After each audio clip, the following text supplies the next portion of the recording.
ಎಷ್ಟು soft and simple ಆಗಿರೋ lemon pepper chicken ಮಾಡೋಣ.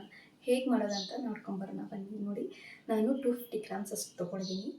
ಮೊದಲಿಗೆ 250 ಗ್ರಾಮ್ಸ್ ಅಷ್ಟು ಚಿಕನ್ ತೊಗೊಂಡು ಅದು ಚೆನ್ನಾಗಿ ವಾಶ್ ಮಾಡ್ಕೊಳ್ಳಿ. ಅದು ಒಂದು ಬೌಲ್ಗೆ ಹಾಕ್ಕೊಂಡು ನಂತರ 1 ಟೇಬಲ್ ಸ್ಪೂನಷ್ಟು ಪೆಪ್ಪರ್ ಪೌಡರ್, 1 ಟೇಬಲ್ ಸ್ಪೂನಷ್ಟು ಜೀರಿಗೆ ಪೌಡರು, 1 ಟೇಬಲ್ ಸ್ಪೂನಷ್ಟು ಅರಿಶಿನ ಮತ್ತು ಧನಿಯಾ ಪೌಡರ್ 1 ಟೇಬಲ್ ಸ್ಪೂನಷ್ಟು ಹಾಕ್ಕೊಳ್ಳಿ. ನಂತರ ಶುಂಠಿ ಬೆಳ್ಳುಳ್ಳಿ ಪೇಸ್ಟು, ರುಚಿಗೆ ತಕ್ಕಷ್ಟು ಉಪ್ಪು ಸೇರಿಸ್ಕೊಂಡು ಕೊತ್ತಂಬರಿ ಫೈನಲ್ ಆಗಿ ಹಾಕ್ಕೊಳ್ಳಿ.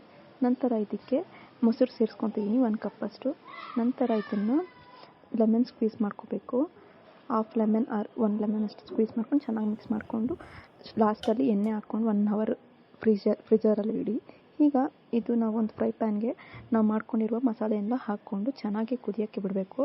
ಅದೆಲ್ಲ ಹಸಿ ವಾಸನೆ ಹೋಗಿ ಎಲ್ಲ ಫ್ರೈ ಆಗೋ ಟೈಮಲ್ಲಿ ನಾವು ಗರಂ ಮಸಾಲ ಸೇರಿಸ್ಕೋಬೇಕು.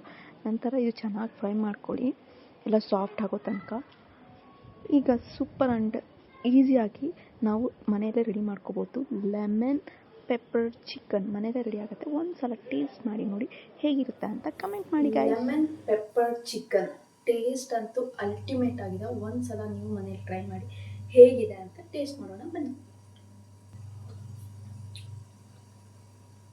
ಜ್ಯೂಸಿ ಆಗಿರೋ ತಿಂತಿದ್ರೆ ಅನ್ಮೋಲ್ ಅಂತಾರೆ ಮನೆಯಲ್ಲಿ.